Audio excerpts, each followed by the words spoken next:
If you've listened to any of Senator Vance's campaign speeches, you know that he and his wife have 3 kids. How would that all work? Well, there would be a need to come up with a time-sharing schedule and to figure out who would make the main decisions for the children.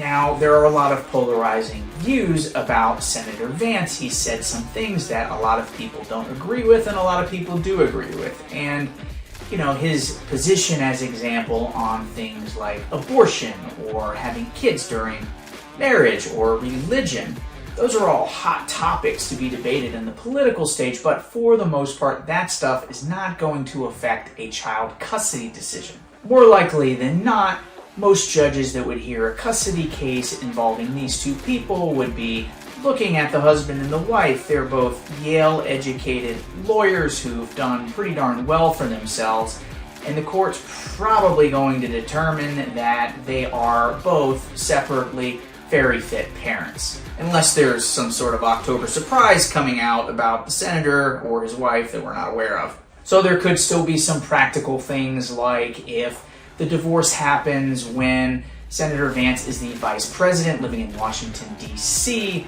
and his wife wants to move back to Ohio or California, where she's from. How would all of that work? Well, the courts in those situations would look at what are the best interests of the children and make a decision based on that. Typically, kids can only have one home and go to school primarily in one place, so practically what usually happens is the children end up having one location where they go to school, to where they are most of the school year, and the parent in the other location is going to see them on the longer holidays during the school year, the winter break, and then they're going to have a lot more time during the summer, so that when all is said and done in the course of a calendar year, both parents are still going to be around the children a whole lot, even if one parent is living somewhere else.